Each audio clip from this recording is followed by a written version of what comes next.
हमारे channel hope for दिव्यांगजन को सब्सक्राइब करें और इस बेल आइकन को दबाएं ताकि जो भी वीडियोस दिव्यांगजनों के लिए अपलोड हो वह आप तक पहुंचे सबसे पहले। नमस्कार दोस्तों, मैं विनायक यादव आप सबका स्वागत करता हूं हमारे चैनल होप फॉर दिव्यांगजन में। आज इस वीडियो में मैं एक नई वैकेंसी के बारे में बताने जा रहा हूं जो कि एसबीआई द्वारा निकाली गई है। जी हाँ दोस्तों, एसबीआई ने 2021 क्लर्क के लिए वैकेंसी निकाल दी है। तो इसको कैसे देखें, सबसे पहले आप अपना गूगल ओपन करिए और यहाँ आप टाइप करिए सरकारी रिजल्ट्स डॉट इन्फो। जैसे ही आप सरकारी रिजल्ट्स डॉट इन्फो पर जाते हैं आपको यहाँ पे 3 कॉलम देखने को मिलेंगे, लेटेस्ट रिजल्ट, एडमिट कार्ड और लेटेस्ट जॉब। लेटेस्ट जॉब में आप देख सकते हैं यहाँ पे एसबीआई क्लर्क ऑनलाइन फॉर्म 2021, इस पर आप क्लिक करिए। जैसे ही आप इस पर क्लिक करते हैं कुछ इन्फॉर्मेशंस आपको देखने को मिलेंगे, जैसे कि सबसे पहले हम इसके इम्पोर्टेंट डेट्स देख लेते हैं। इसकी ऑनलाइन एप्लीकेशन फॉर्म स्टार्ट हो रही है 27 अप्रैल 2021 से। रजिस्ट्रेशन की लास्ट डेट है 17 मई 2021। फ़ी पेमेंट की लास्ट डेट है 17 मई 2021। जून में इसकी एग्ज़ाम होने वाली है। एडमिट कार्ड आपको उसके पहले अवेलेबल करा दिया जाएगा। अब हम एप्लीकेशन फ़ीस के बारे में देख लेते हैं। जनरल ओबीसी कैंडिडेट्स के लिए 750 रुपीज़ है, SC ST के लिए 0 रुपीज़ और पीडब्ल्यूडी कैंडिडेट्स के लिए 0 रुपीज़ है। अब हम इसके एज लिमिट के बारे में देख लेते हैं। इसमें दोस्तों मिनिमम एज 20 ईयर्स है। यदि आप 20 ईयर्स के हैं तो इस फॉर्म को भर सकते हैं। इसकी मैक्सिमम एज 28 ईयर्स है। दिव्यांगजन व्यक्तियों को 10 ईयर्स का रिलैक्सेशन है, यानी कि आप 38 ईयर्स के हैं तो भी इस फॉर्म को भर सकते हैं। उसके बाद इसकी क्वालिफ़िकेशन जो है, आप कोई भी स्ट्रीम से ग्रेजुएट हो तो आप इस फॉर्म को अप्लाई कर सकते हैं। ग्रेजुएट होना ज़रूरी है। उसके बाद यहाँ पे नंबर ऑफ़ वैकेंसीज़ दी गई है, जो कि टोटल नंबर ऑफ़ वैकेंसीज़ 5000 है, जिसमें से 292 सीट दिव्यांगजन व्यक्तियों को आरक्षित है। उसके बाद यहाँ आप नीचे देख सकते हैं स्टेट वाइज वैकेंसी, बट इसमें पीडब्ल्यूडी की वैकेंसीज़ नहीं दी है। यहाँ पे आपको देखने को नहीं मिलेगा। आपको ऑफिशियल नोटिफिकेशन में पीडब्ल्यूडी कैंडिडेट्स के वैकेंसीज देखने को मिलेंगे।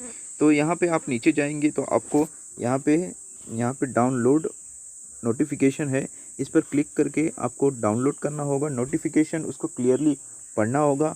मैं आपको अभी पूरा डिटेल में नोटिफिकेशन बताता हूँ। पीडब्ल्यूडी कैंडिडेट्स के लिए क्या क्या इंपॉर्टेंट पॉइंट्स है वो भी बताऊँगा। तो यहाँ से आप अप्लाई भी कर सकते हो। अप्लाई ऑनलाइन रजिस्ट्रेशन, यहाँ पे क्लिक करते ही आप इस फॉर्म को अप्लाई कर सकते हैं। तो चलिए दोस्तों, अब हम इसकी ऑफिशियल नोटिफिकेशन डाउनलोड करके देखते हैं। दोस्तों, हम ऑफिशियल नोटिफिकेशन पर आ गए हैं। जैसे कि आप सब यहाँ देख सकते हैं, स्टेट बैंक ऑफ इंडिया द्वारा क्लैरिकल के लिए, जूनियर एसोसिएट के लिए यह वैकेंसी निकाली गई है। अब हम थोड़ा नीचे आएंगे तो देखेंगे यहाँ पे total number of vacancies state wise दी गई है।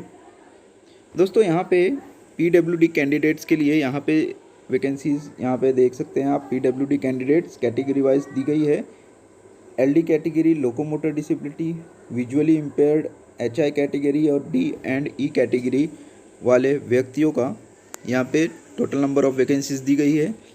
और यहाँ पे बैकलॉग दिया गया है पीडब्ल्यूडी कैंडिडेट्स का स्टेट वाइज, आप देख सकते हैं यहाँ पे भी।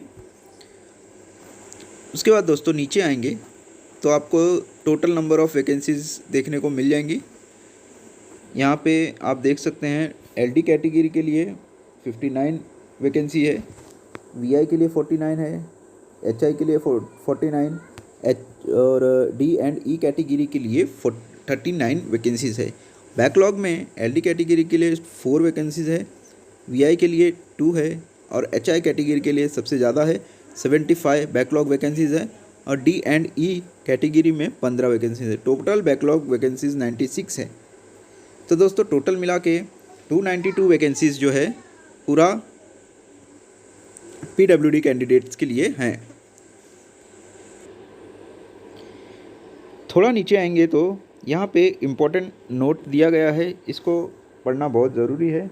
जो भी ओबीसी कैटेगरी के कैंडिडेट हैं जो कि नॉन क्रीमी लेयर में आते हैं, तभी आप ओबीसी अपनी कैटेगरी डालिएगा। पीडब्ल्यूडी कैंडिडेट्स को बोल रहा हूँ, ओबीसी उसके बाद अपनी कैटेगरी डालिएगा। यदि आप नॉन क्रीमी लेयर में आते हैं तो, यदि क्रीमी लेयर में आते हैं तो आप ओबीसी नहीं डालिएगा, आप जनरल और आपका कैटेगरी डालिएगा। अब नॉन क्रीमी लेयर और क्रीमी लेयर है क्या?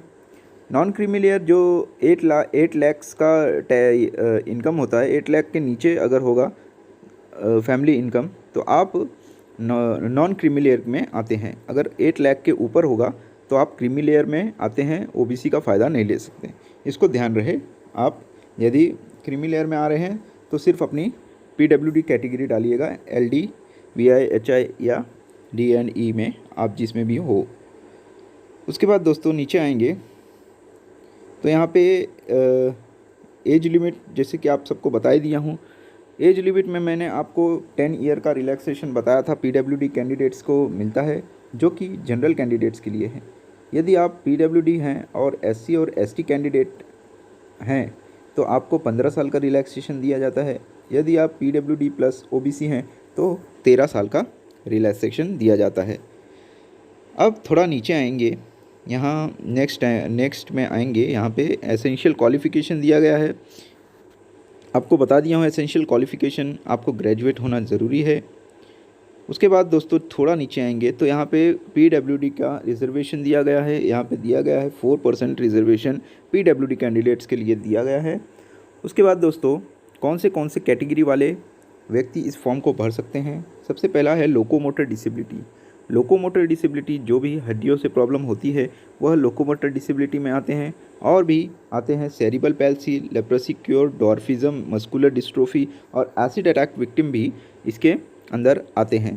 अब यहाँ नीचे दिया गया है लोकोमोटर डिसेबिलिटी में आप 1 आर्म अफेक्ट हो तो आप भर सकते हैं, 1 लेग अफेक्ट हो तो भर सकते हैं, 1 आर्म और 1 लेग अफेक्ट हैं तो भी भर सकते हैं, और बोथ लेग अफेक्ट हैं बट आपके आर्म जो है अफेक्ट नहीं होने चाहिए, आप भर सकते हैं।